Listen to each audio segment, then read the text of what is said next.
അപ്പോൾ തക്കാളി ചട്നി ഉണ്ടാക്കാനായിട്ട് നമുക്കൊരു പാൻ ചൂടാക്കിയിട്ട് അതിൽ ഒരു 1/4 ടീസ്പൂൺ ജീരകം ഇട്ട് മൂപ്പിക്കണം.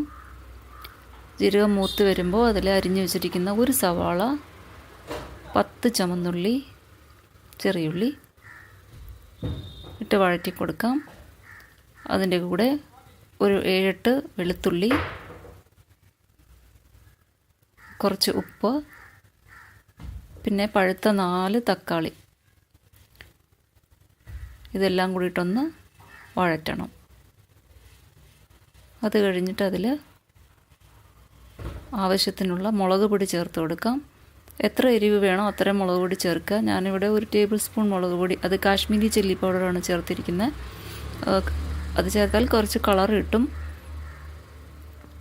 എന്നിട്ടിത് കുക്കറിൽ 2 വിസിൽ വരുന്നവരെ ഒന്ന് വേവിക്കണം.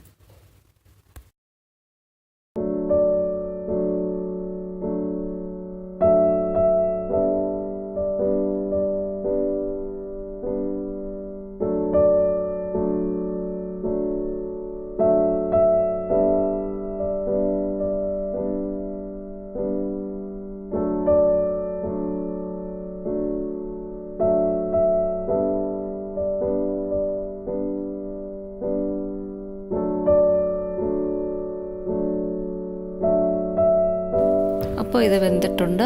ഇനി നമുക്കിതൊന്ന് അരച്ചെടുക്കണം. തണുത്തതിന് ശേഷം ഒരു മിക്സിയിലെ ജാറിലേക്ക് ഇത് മാറ്റി കൊടുക്കാം. അതിൻ്റെ കൂടെ കുറച്ച് കറിവേപ്പിലയും മല്ലിയിലയും ഒരു 1/4 ടീസ്പൂൺ പഞ്ചസാരയും കൂടി ചേർത്ത് വേണം അരയ്ക്കാൻ. നല്ല ഫൈൻ പേസ്റ്റായി അരച്ചെടുക്കണം.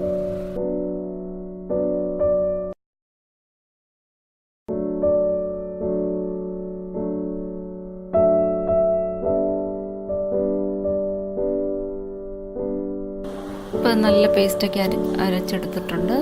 ഇനി ഇതിലൊന്ന് കടുക് തളിച്ചിടണം. അതിനുവേണ്ടി കടുക് പൊട്ടിച്ചെടുക്കാം.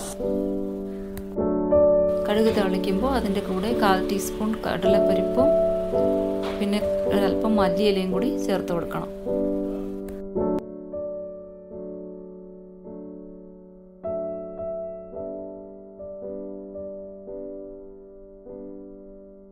അപ്പോൾ ഇങ്ങനെ തക്കാളി ചട്നി ഉണ്ടാക്കി വെച്ചാൽ 2 ദിവസമൊക്കെ ഫ്രിഡ്ജിൽ സ്റ്റോർ ചെയ്ത് വെക്കാൻ പറ്റും. തേങ്ങാ ചട്നിയേക്കാളും കൂടുതൽ ഇത് ലാസ്റ്റ് ചെയ്യുകയും ചെയ്യും. മാത്രമല്ല ദോശയ്ക്കും ഇഡ്ഡലിക്കും ഗോതമ്പ് ദോശ അങ്ങനെ എന്ത് വേണമെങ്കിലും ഇതിൻ്റെ കൂടെ കഴിക്കാം. അപ്പോൾ എൻ്റെ ഈ വീഡിയോ എല്ലാവർക്കും ഇഷ്ടപ്പെട്ട് കാണുമെന്ന് വിചാരിക്കുന്നു. വീഡിയോ ഇഷ്ടപ്പെട്ടെങ്കിൽ എല്ലാവർക്കും ഒന്ന് ഫ്രണ്ട്സിനും റിലേറ്റീവ്സിനൊക്കെ ഒന്ന് ഷെയർ ചെയ്യുക. നമുക്കിനി അടുത്ത വീഡിയോയിൽ കാണാം. Bye bye.